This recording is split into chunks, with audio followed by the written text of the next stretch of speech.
Nós estamos vivendo um momento profundamente desafiador. Eu acho que falar hoje...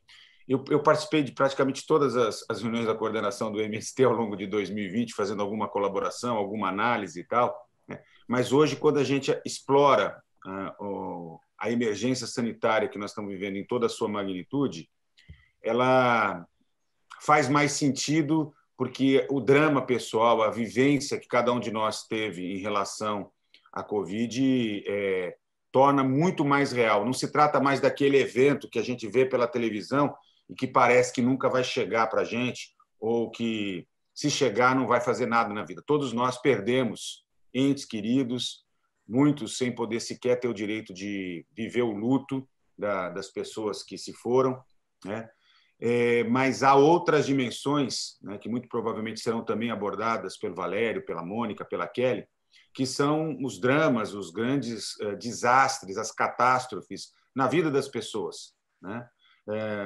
Na perda do emprego, da renda, da enorme dificuldade que nós temos para enfrentar o drama. A Covid no Brasil precisa ser analisada a partir da conjugação de três grandes crises, três grandes elementos, né? A primeira delas é a resposta sanitária absolutamente descoordenada, insuficiente, promovida pelo governo federal. Eu vou abordar um pouco mais sobre ela, né? Mas é fundamental compreender também, né, o impacto da desigualdade estrutural desse país. A Covid não é uma enfermidade, não é uma epidemia democrática.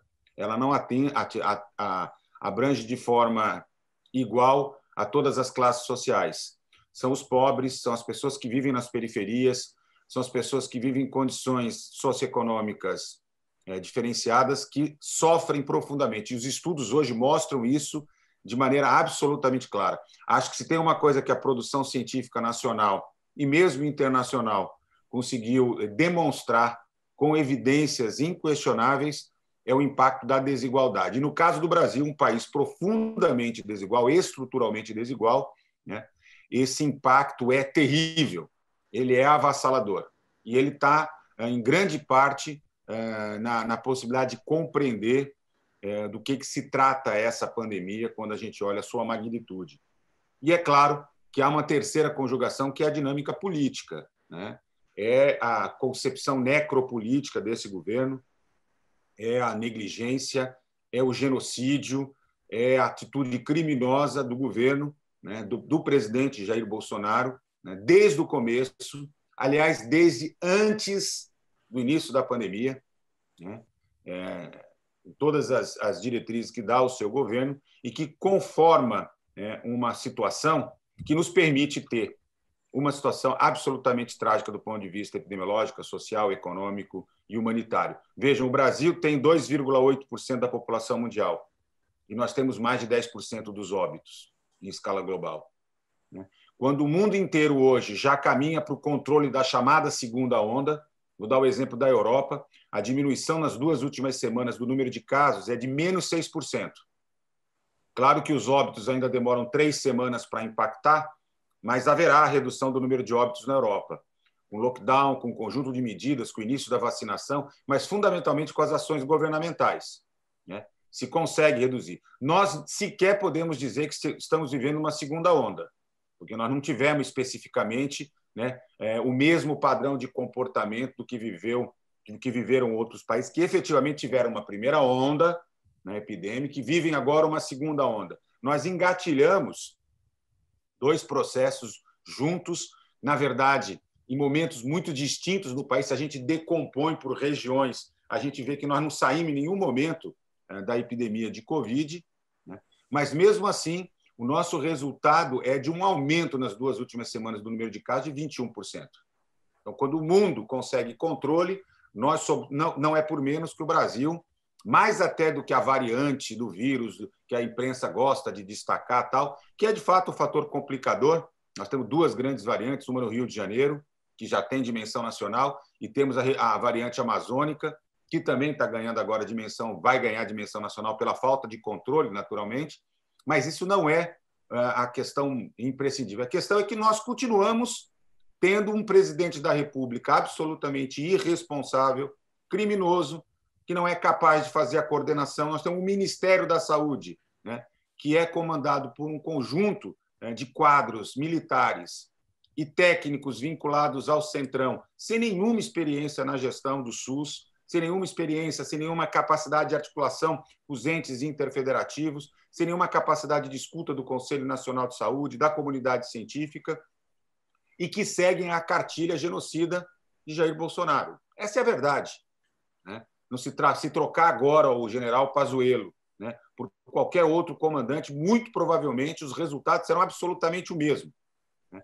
E nós vivemos uma situação dramática. Nós temos, nesse momento, 220 mil casos, mil óbitos, né, já confirmados. É muito provável que esse número possa ter alguma coisa em torno de 20% a mais, porque nós tivemos, ao longo desse período, muitos casos que não confirmaram, não tiveram capacidade de confirmação, mas oficialmente 220 mil casos em 11 meses.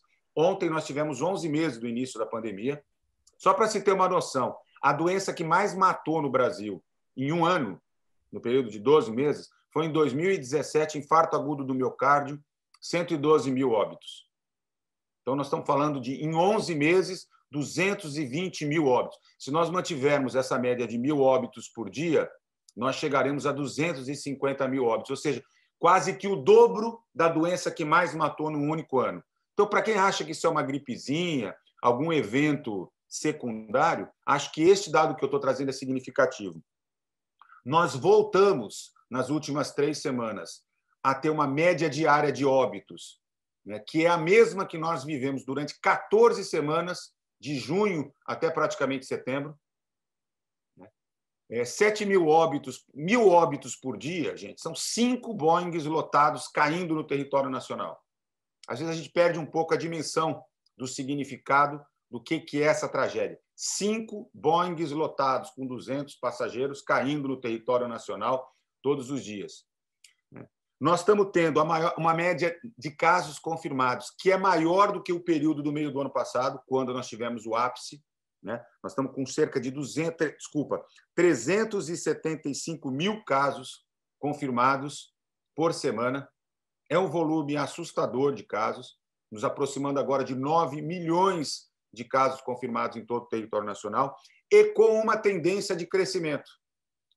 Quem lembra das análises que eu tive a oportunidade de oferecer para os companheiros e companheiras do MST, lembra que a minha preocupação era de que este quadro que nós estamos vivendo agora acontecesse a partir do final de março, de abril, quando nós teríamos o evento do Carnaval, que é um evento de grande mobilização popular, de grande mobilização das pessoas pelo território nacional, e, logo na sequência, o fim do verão, a chegada do outono e, portanto, uma dimensão de sazonalidade que também tem importância. Basta ver o comportamento da doença na região Sudeste e Sul, que demorou para chegar, particularmente nos estados do Sul, e só efetivamente veio quando chegou o inverno.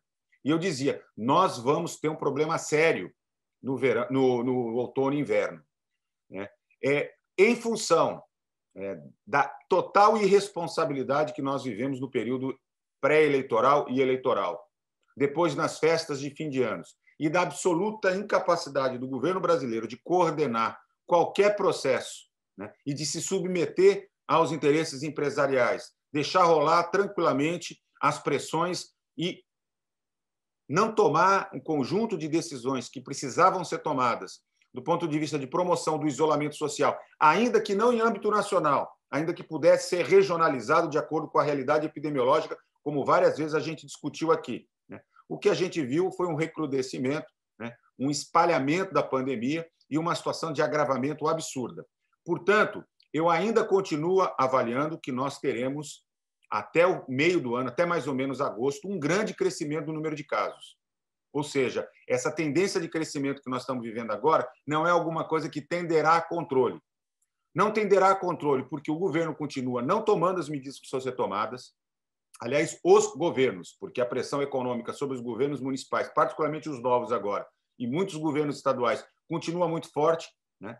Haja visto, pega só o exemplo do estado de São Paulo, né? Várias regiões vivendo saturação da rede hospitalar, vou dar o exemplo da região de Campinas, né? e aí aqui se inventa uma fase vermelha que começa às 8 horas da noite, termina de manhã e vale só no final de semana, né? Como se fosse possível dizer para o vírus, não transmita a doença das 7 da manhã, das 8 da manhã às 8 da noite. Então, tem coisas assim, absurdas sendo tocadas no país, mas, de qualquer maneira, nós não estamos conseguindo produzir no Brasil a mesma dinâmica que tem sido utilizada em outros países com sucesso, que é reforçar durante 3, 4 semanas nas regiões de alta transmissão as medidas de isolamento social, chegando ao lockdown, um grande estímulo ao uso de máscara, ao uso das medidas sanitárias, para que se consiga controlar a taxa de transmissão. Isso não está sendo feito. E, portanto, a tendência, infelizmente, é que a gente tenha uma explosão ainda do número de casos maior do que a gente viveu no ano passado.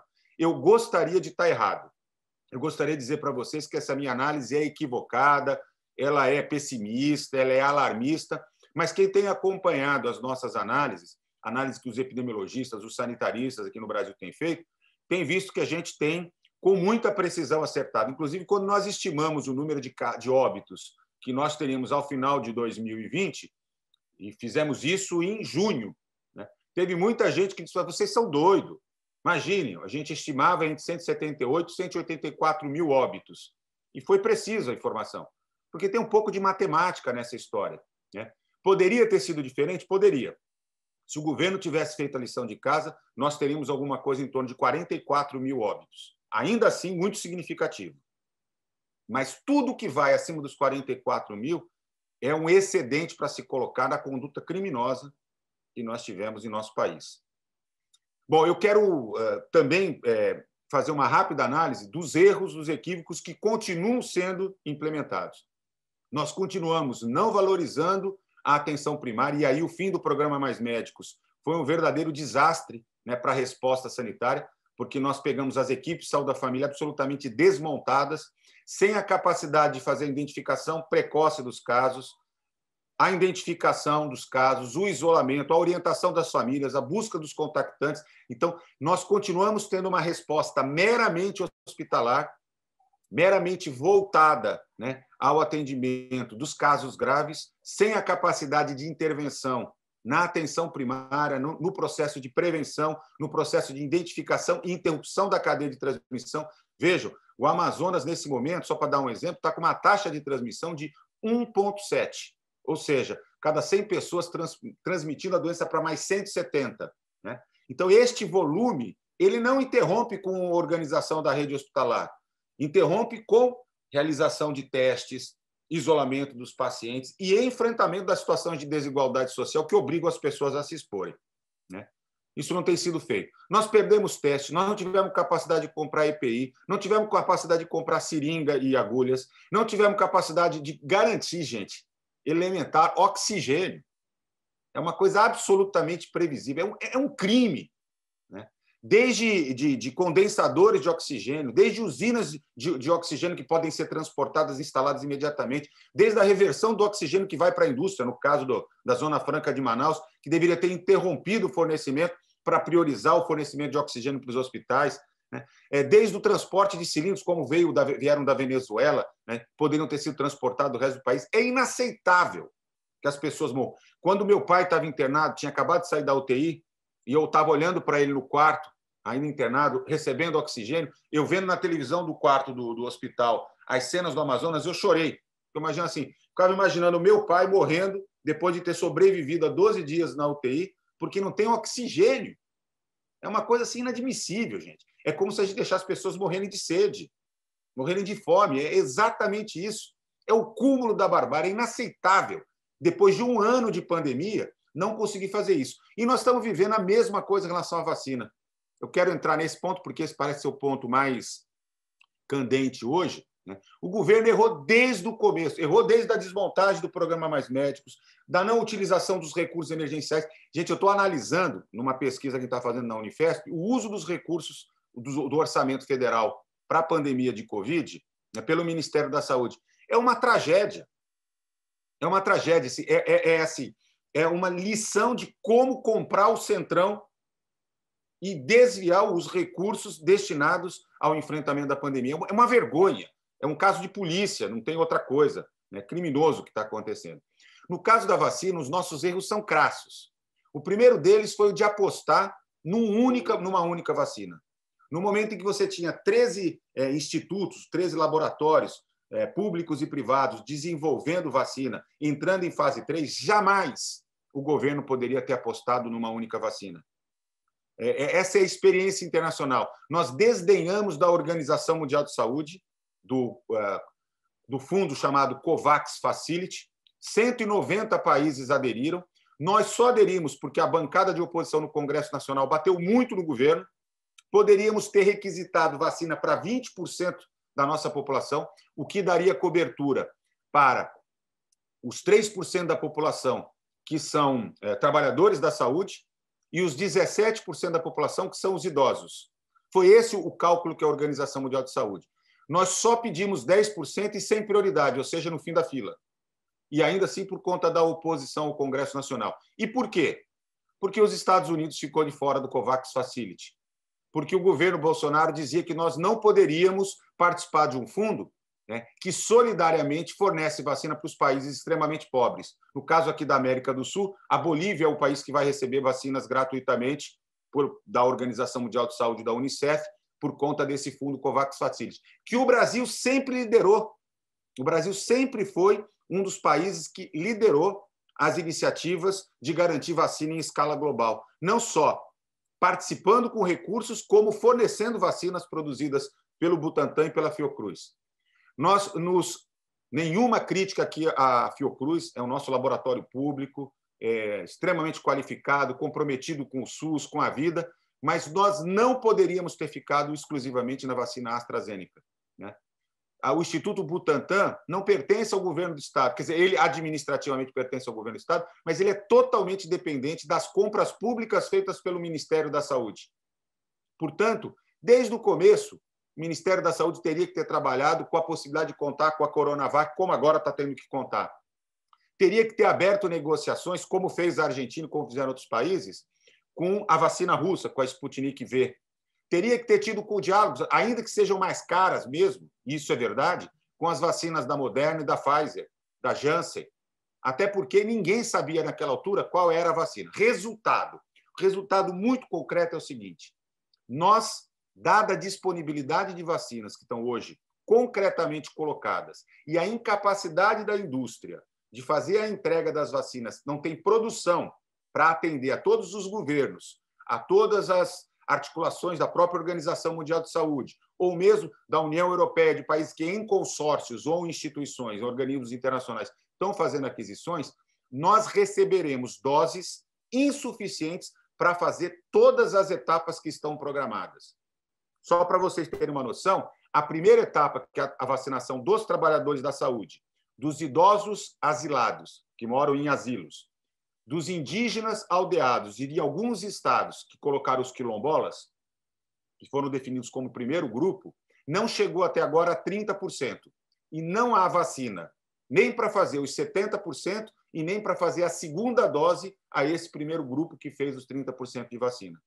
Então, assim, além de todo o boicote, além de toda a destruição de um programa nacional de imunização público que tem 47 anos de história, que é reconhecido internacionalmente como um exemplo de sucesso em termos de política pública. Então, além de boicotar, detonar com o nosso programa, né, além do tempo inteiro ficar com essa história de que vacina não é obrigatória, que não precisa tomar, ou seja, de todas essas medidas, o governo joga pesado agora em duas frentes.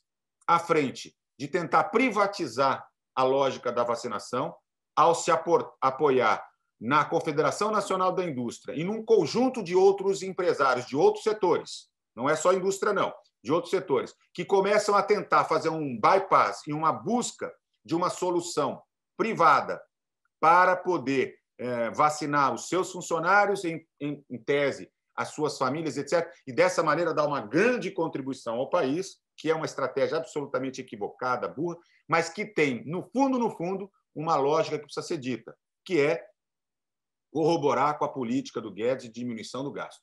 Vacinar 100% da população brasileira custará 18 bilhões de reais, com um custo médio de vacina a $10. Ou seja, Nós estamos comprando a vacina da AstraZeneca a $3,40. A da Coronavac está saindo entre 13 e 14 dólares. Há uma promessa de ficar por volta de 10 dólares, etc. E as vacinas mais caras estão na faixa de 40 dólares. O capitalismo brasileiro produziu uma pérola, que é a capacidade de comprar vacina. A eficiência pública brasileira vai comprar uma vacina que o governo compra a 3 dólares por 23 dólares. Eu estou assim, espantado com o show de eficiência do capitalismo brasileiro, né? Que, até que se prove o contrário, eles sempre dizem que compram melhor do que o governo, que a compra pública é ineficiente, que a compra privada é maravilhosa.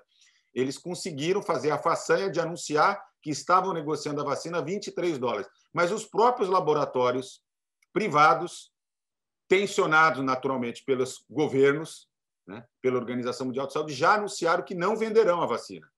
Até porque, só para vocês terem uma noção, a AstraZeneca tinha uma encomenda de 600 milhões de doses da União Europeia e tinha acabado de anunciar que não tinha produção para atendê-los.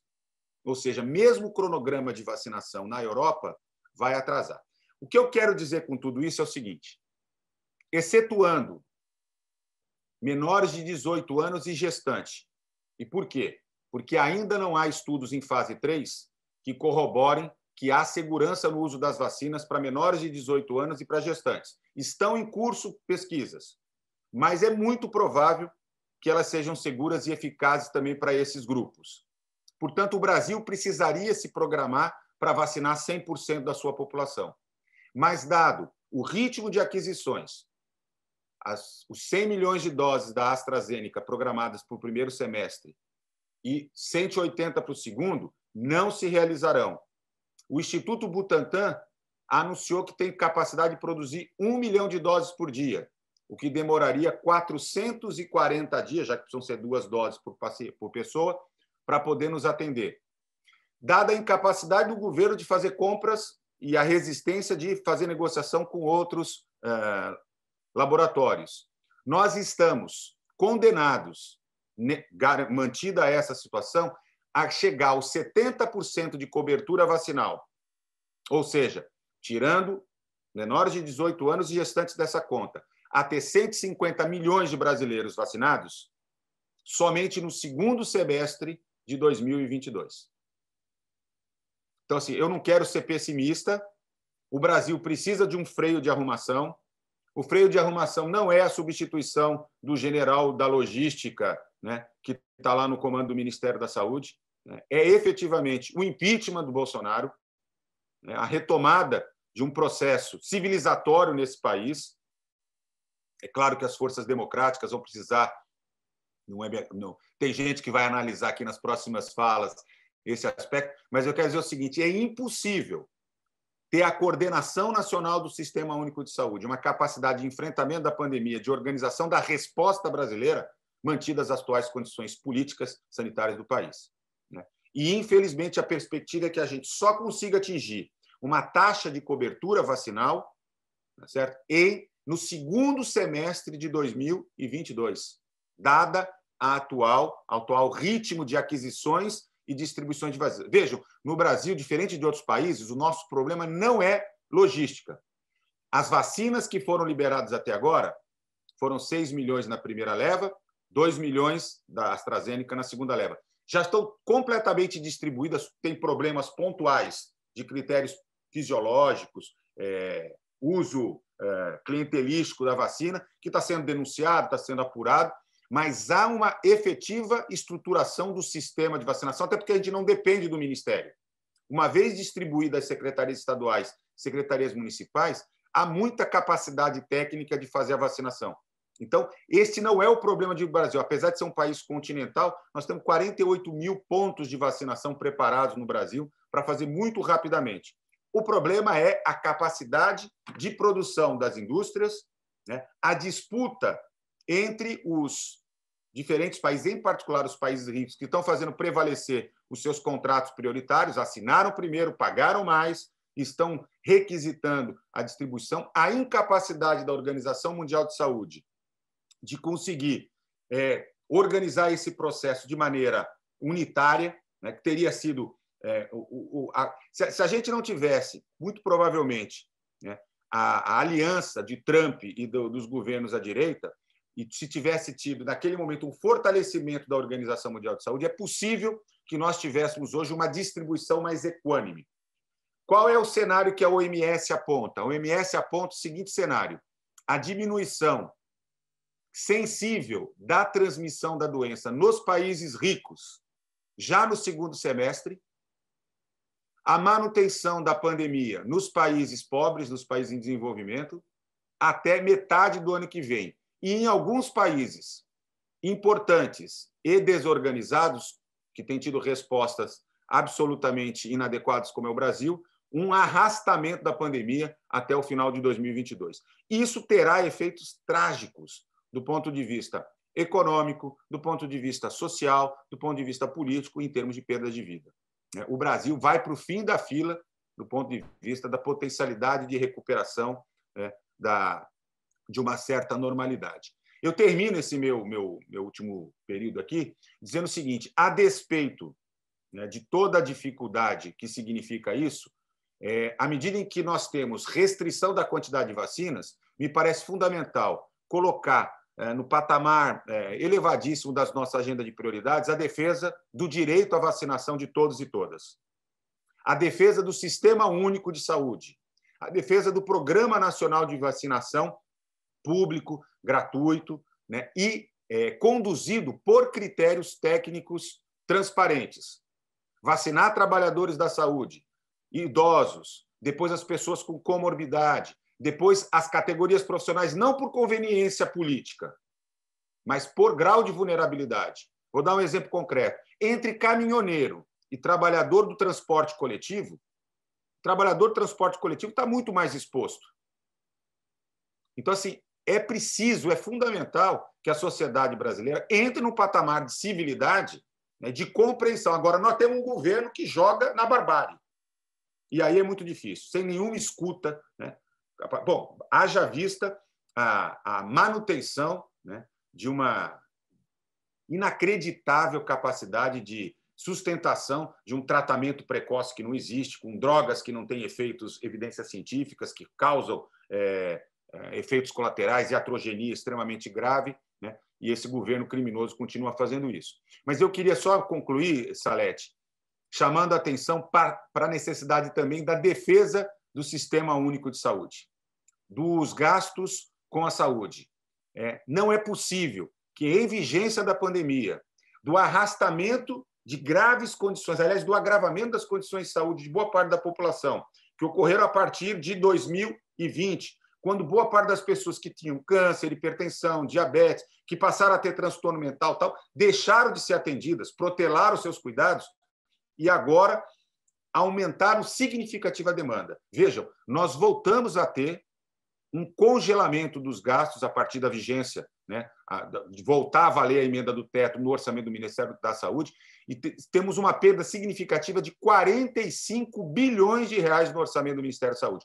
O nosso orçamento voltou ao patamar de 2017. Portanto, não adianta só fazer a defesa do SUS, não adianta só falar que tem que ter vacina para todos e para todas, mas é preciso lutar para que o SUS possa ter recursos suficientes para atender às demandas da população. Isso significa arrebentar com essa lógica da emenda constitucional 95, da emenda do teto, que ela é de uma perversidade sem tamanho.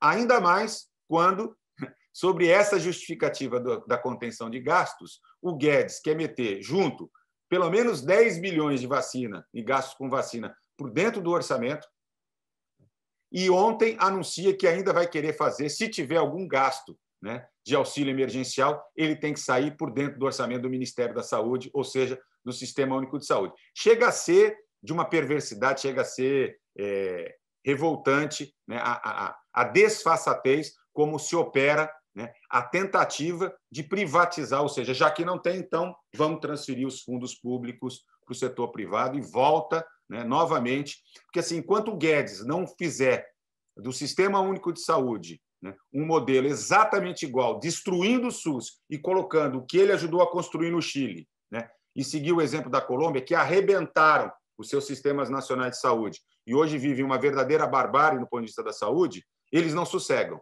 né? Então, essa aliança dos neoliberais, porque quem acha que o Bolsonaro é só uma anta, né, é só um criminoso, né, fazendo política de maneira desastrosa, né, se esquece de que é mantida, né, uma lógica neoliberal absurdamente